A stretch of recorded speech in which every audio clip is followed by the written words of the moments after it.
Cold has hardened the ground beside the Dnieper. A shelter has been repaired. Stone points are ready. Someone climbs above camp and scans the pale river plain for the dark shapes everyone expects. The horizon stays empty. What happens when a community whose life is organized around mammoths can no longer depend on them? This is not a recovered account of one final hunt. The people are a composite. The empty horizon is plausible. The uncertainty is real. The physical evidence begins at Mezhyrich in central Ukraine. Around 18,000 years ago, people left 4 enormous arrangements of mammoth-bone, hearths, pits, flint tools, worked animal remains, ornaments, and distinct work areas. One structure preserves more than one living surface. People returned, repaired, cut hides, shaped tools, and gathered around fire.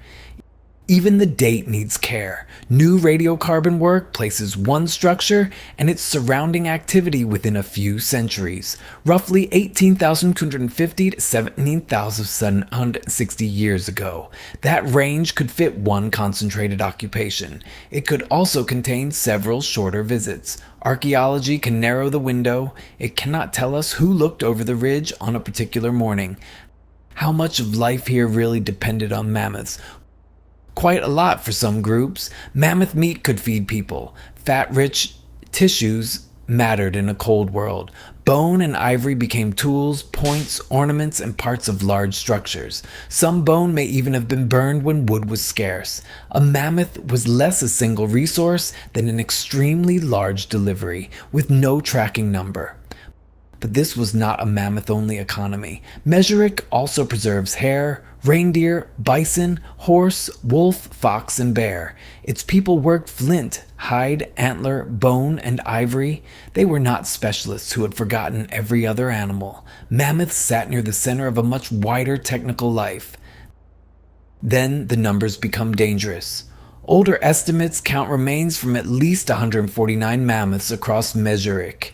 That does not mean 149 animals died in one hunt, one winter, or even one generation. The site accumulated through time as bones arrived with meat or were collected from older carcasses. Large pieces might be moved, reused, or set into structures long after the animal died. Archaeology does not come with a stamp marked "hunted here." Does a circle of mammoth bones prove a house full of successful hunters? No. Hearths, tools, worked remains, and organized activity make domestic use plausible at Mezhyrich, so calling these arrangements dwellings is reasonable when the supporting evidence is named. But researchers have also proposed caches, bone beds, ritualized middens, or structures with several functions. The builders neglected to leave the roof plans. The same caution applies to the animals. Detailed study at Mezhyrich supports mixed procurement. People actively hunted some mammoths and collected parts from carcasses too. At nearby Gonsi, excavators argue that people exploited a naturally accumulated mammoth bone bed. At Udinovo, age profiles and transported body parts support repeated hunting. Similar-looking piles can preserve different stories.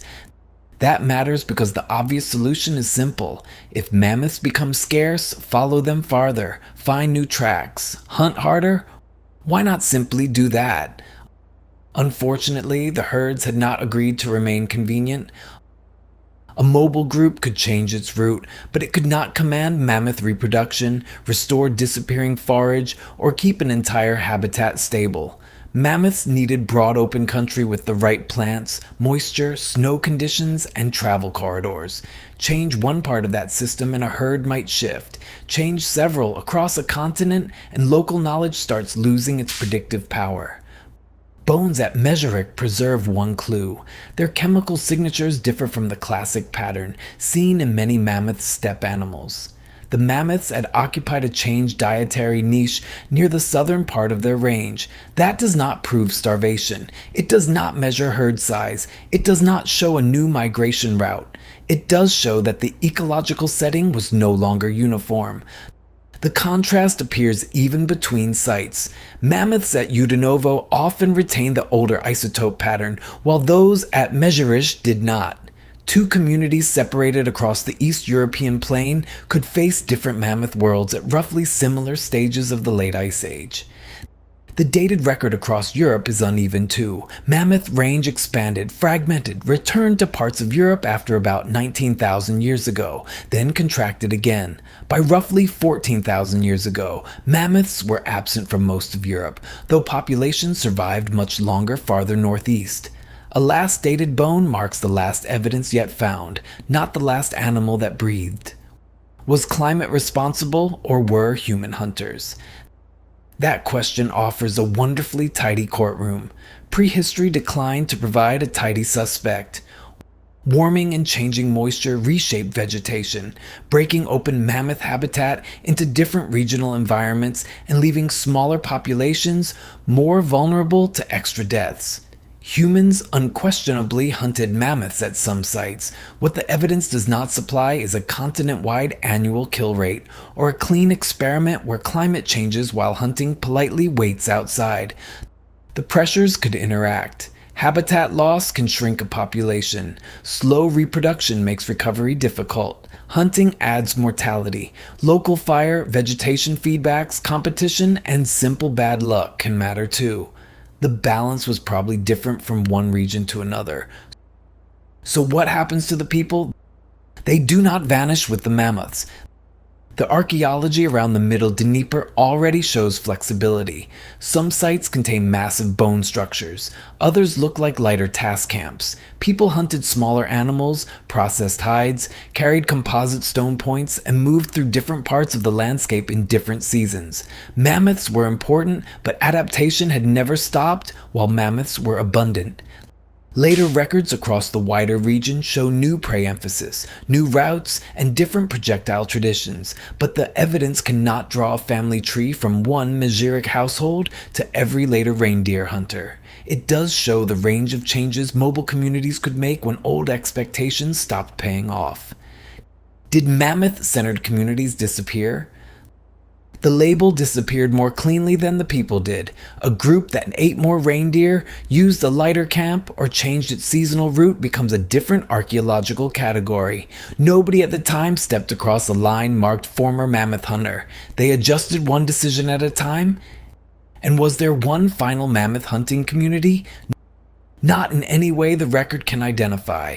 Mammoths persisted in some regions after they were gone from others. Mammoth-focused sites overlap with places where people used a broader mix of prey. The mammoths, climates, and archaeologists are all using different calendars. That is the final complication. The last mammoth hunters sounds like a single group standing at the end of a road. What survives instead is a patchwork. One site still rich in mammoth remains, another showing a changed niche, another occupied around different prey, and long gaps where preservation refuses to answer. Return to the ridge above Mezhyrich, the horizon is still empty. But now time has moved forward, perhaps across seasons or generations. The figures below are no longer waiting beside exactly the same plan.